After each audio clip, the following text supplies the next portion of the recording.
안녕하세요. 한 주간의 충청권 이슈를 점검하는 박상준의 세상 읽기입니다. 이번 주 이슈는 직지문화의 현대적 가치의 계승입니다.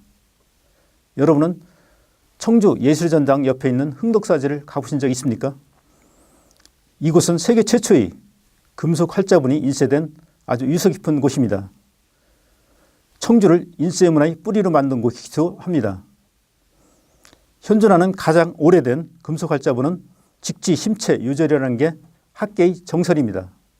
하지만 지난 2010년 9월 서울 다부성 미술관이 고려시대 금속활자 증도가자 12점을 확인하면서 최고와 진위 논쟁이 뜨겁게 달아올랐습니다.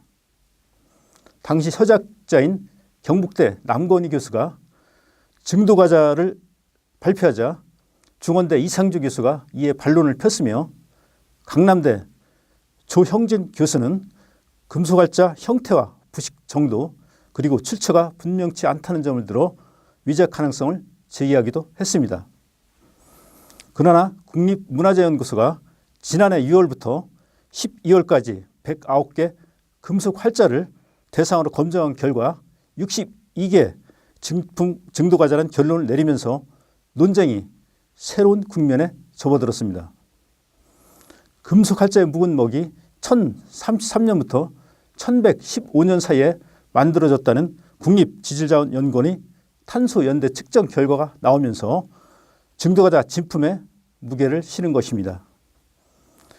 물론 문화재위원회가 최종 결론을 내린 것은 아니지만 세계 최고가 바뀔 가능성도 배제될 수 없습니다.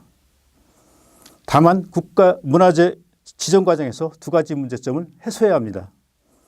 첫째는 입수 경위와 출처가 분명치 않습니다. 또 국립문화재연구원 측에서 증도가자가 가장 오래됐다고 주장한 남건희 교수를 증도가자의 진위 여부를 검증하는 연구 책임자로 선임했다면 이치에 닿지 않습니다. 자신의 주장을 자신이 검증한다는 것을 누가 믿겠습니까? 세계 최초의 금속 활자본을 확인하는 것은 매우 중요한 일입니다. 차라리 시간을 두고 제3의 인물을 선임해 조사하는 것이 조사의 신뢰성을 높이는 길일 것입니다. 만약 최고가 바뀌더라도 직지의 창조정신과 문화정신은 반드시 계승돼야 합니다.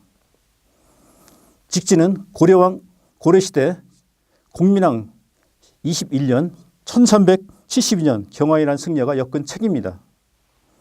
1970년대 초반에도 세계 최초의 금속활자본인 독일인 구텐베르크가 1450년 찍은 45행 성서보다 자그만치 78년이나 앞선 것입니다. 프랑스 국립도서관이 서고에서 먼지를 잔뜩 뒤집어 쓴 채 잠자고 있던 직지의 가치를 깨워낸 사람은 그 도서관에서 촉탁으로 일했던 박병선 박사입니다. 1972년 박 박사는 인쇄된 글자 가장자리 흔적인 이른바 쇠등을 증거로 직제가 최고임을 입증했습니다. 직지 마지막 장에는 선광 7년 1377년 7월 청주 흥덕사지에서 주철로 인쇄하다고 쓰여 있습니다.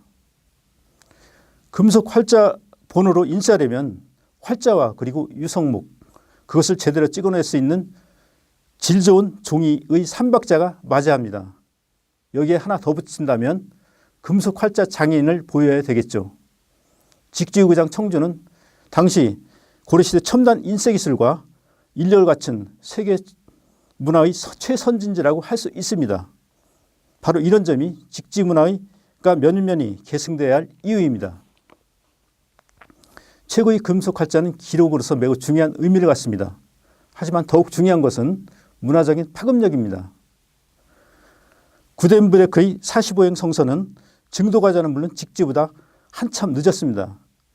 그런데도 불구하고 서구인들은 구텐베르크가 세계 최고라는 인식을 갖게 한 것은 구텐베르크가 당시 유럽의 인쇄문에 엄청난 영향력을 끼쳤기 때문입니다. 직지도 마찬가지입니다. 청주 흥덕사지가 고려시대 인쇄문화의 산시라는 것을 부인할 사람은 아무도 없을 것입니다. 하지만 과거의 복합적 창조력을 오늘날 어떻게 되살릴 것인가에 가치를 부여해야 합니다. 증자가도든 직지심체 유절이든 대한민국의 위대한 문화유산입니다. 청주가 직지문화의 현대적 가치를 부여시킨다면 창정 문화도시로서 도시 이미지가 새롭게 정립될 것입니다. 감사합니다. 박상준의 세상읽기였습니다.